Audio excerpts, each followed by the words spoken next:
జై శ్రీరామ్. నమస్కారం అండి.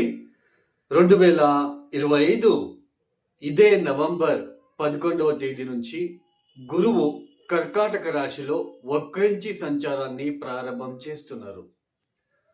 2025 నవంబర్ 11వ తేదీ నుంచి 2025 డిసెంబర్ 5వ తేదీ వరకు గురువు గారు కర్కాటక రాశిలో వక్రించి సంచారం చేస్తూ డిసెంబర్ 5వ తేదీ మిథున రాశికి వెళ్ళి అక్కడ మళ్ళీ వక్రించి సంచారాన్ని ప్రారంభం చేస్తున్నారు.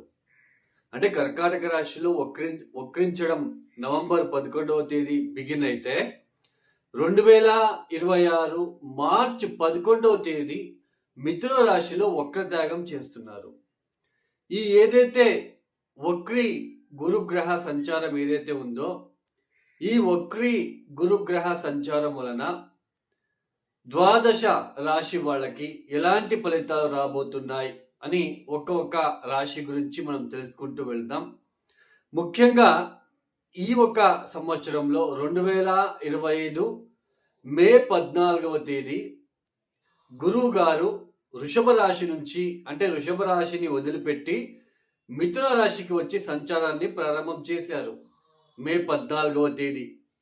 అయితే ఇక్కడ గురువు గారు ఒక రాశిలో సంచారాన్ని చేయడం అనేది అంటే ఒక రాశి నుంచి ఇంకొక రాశికి మారాలి అంటే ఒక సంవత్సరం టైం ఉంటుందండి. ఒక రాశిలో 30 డిగ్రీలు ఉంటుంది. ఆ 30 డిగ్రీల ప్రయాణాన్ని దాటివేయడానికి ఒక సంవత్సరం తీసుకోవాలి.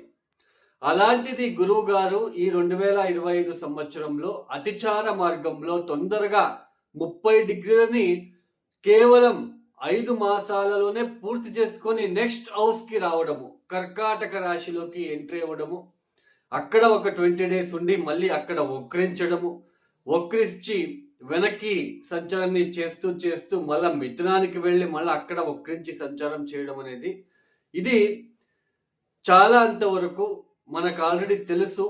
గోల్డ్ మీద మనము ఇంపాక్ట్ ఎలా చూస్తున్నామో, గోల్డ్ మీద బంగారం ధర ఎంత పెరిగిందో మనం ఆల్రెడీ చూస్తున్నాం. ఈ అతిచార సంచారం అనేది 2033 వరకు ఇలానే కొనసాగుతూ వెళ్తూ ఉంటుంది. అంటే గురువు గారు 5 మాసాలకే నెక్స్ట్ హౌస్కి రావడము, అక్కడ ఒక 20-25 డేస్ ఉండి మళ్ళీ వక్రించడము, మళ్ళా 25 డేస్ తర్వాత వక్రిస్తూ వెనక్కి వెళ్ళడము. సో ఇలాంటిది 2033 వరకు ఉంటుంది.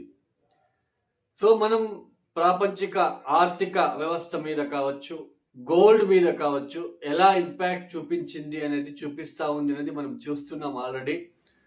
అలానే చాలా రాశుల వాళ్ళు చాలా మంది మా రాశి అని అంటూ ఉంటారు.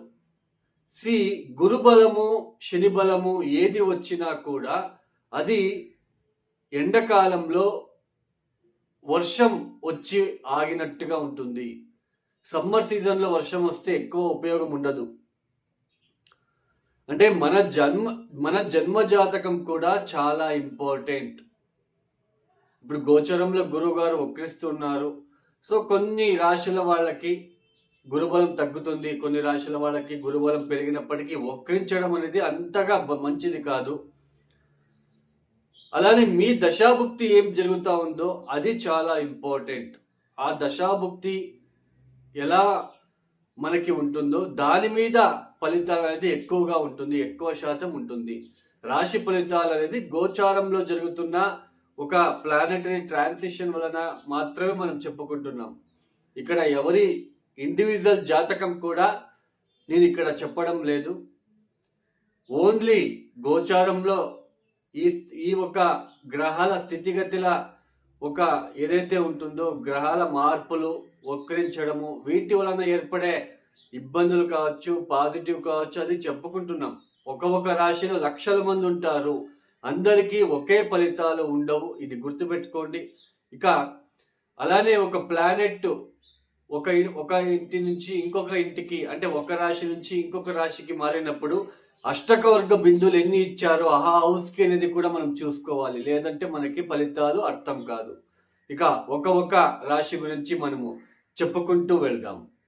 ఇక మిథున రాశి వాళ్ళు ఈ మిథున రాశి వాళ్ళకి 2025 మే 14వ తేదీ గురువుగారు మీ జన్మరాశిలోకి వచ్చి సంచారాన్ని ప్రారంభం చేశారు. ఎప్పుడైతే గురువుగారు జన్మరాశిలోకి వచ్చారో అప్పటి నుంచి ఈ ఉద్యోగానికి సంబంధించిన విషయాలలో, అలాగే మ్యారేజ్‌కి సంబంధించిన విషయాలలో ఎక్కువ స్ట్రెస్ మీరు పడి ఉంటారండి. ఆ ఉద్యోగం అంటే ఎక్కువ కష్టము, ప్రతిఫలం తక్కువ అన్నట్టుగా ఉండడము. అంటే ఎక్కువ కష్టపడాలి, తక్కువ జీతానికి పని చేయడం లాంటిది. అలానే ఆ ఉద్యోగం విషయంలో ఎక్కువ టెన్షన్ను, ఆ స్ట్రెస్సు, అలానే ఒక పక్క మ్యారేజ్ లైఫ్‌లో సంబంధించిన విషయము, లేదా మ్యారేజ్ ప్రపోజల్‌కి సంబంధించిన విషయాలలో చాలా ఒడిదుడుకులు ఫేస్ చేస్తూ మీరు చాలా ఇబ్బందులు పడుతూ వస్తున్నారు. అయితే 2025 అక్టోబర్ 18వ తేదీ ఎప్పుడైతే గురువు గారి అతిచార సంచారం మొదలైందో, అంటే తొందరగా జన్మరాశిని వదిలిపెట్టి 5 మాసాలకే 30 డిగ్రీల ఆ ప్రయాణంని కంప్లీట్ చేసేసుకొని సెకండ్ హౌస్‌కి అంటే కర్కాటక రాశిలోకి ఎప్పుడైతే వచ్చారో, మొన్న అక్టోబర్ 18వ తేదీ నుంచి కొంచెం మిథున రాశి వాళ్ళకి ఎక్కడో ఒక చోటు ఒక హోప్ లాగా మీకు అనిపించడము, ఆర్థిక, కౌటుంబిక విషయాలలో కొంచెం అభివృద్ధి వస్తా ఉంది అన్నట్టుగా మీకు కొంచెం ఫీల్‌నెస్ రావడము, అలానే మంచి మంచి భోజనాలు చేయడము, ఫంక్షన్స్‌కి అటెండ్ అవ్వడం లాంటిది, ఆర్థికంగా కొంచెం ఏదో పర్లేదు, కొంచెం డబ్బు మనకి అందుతా ఉంది అని మీకు అలా పాజిటివ్‌గా మీకు అనిపించేటప్పటికే ఈ నవంబర్ 11వ తేదీ మళ్ళా ఆయన వక్రిస్తున్నారు.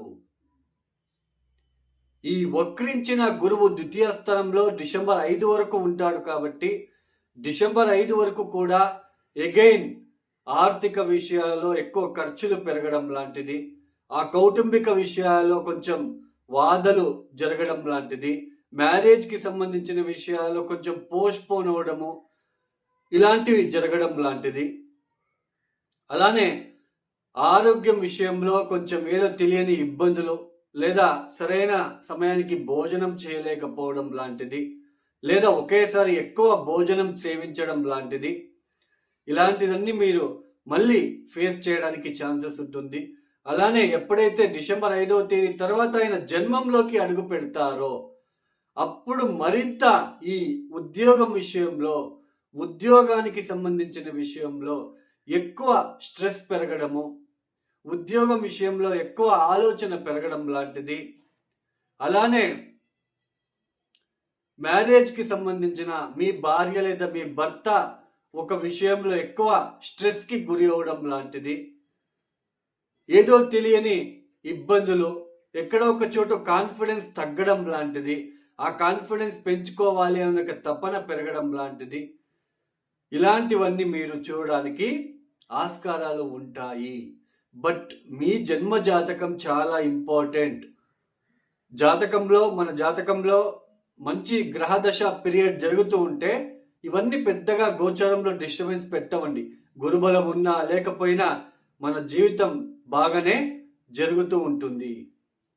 సో మిథున రాశి వాళ్ళు తప్పనిసరిగా విష్ణు సహస్రనామం వినండి. మార్నింగ్ లేవగానే విష్ణు సహస్రనామం వినడము, ఏ పనికి వెళ్ళినా కూడా, లేదా ప్రతిరోజు ఓం గం గణపతయే నమః ఈ మంత్రాన్ని చదువుకోవడము, ఏ పనికి, ముఖ్యమైన పనికి వెళ్ళేటప్పుడు గణపతి దర్శనం చేసుకొని వెళ్ళడానికి ప్రయత్నం చేయండి. ఈ వీడియో ఎవరైతే చూస్తున్నారో లైక్ చేయండి, షేర్ చేయండి, సబ్స్క్రైబ్ చేసుకోండి. సర్వే జనం సుఖినో భవంతు. ధన్యవాదములు. జై శ్రీరామ్.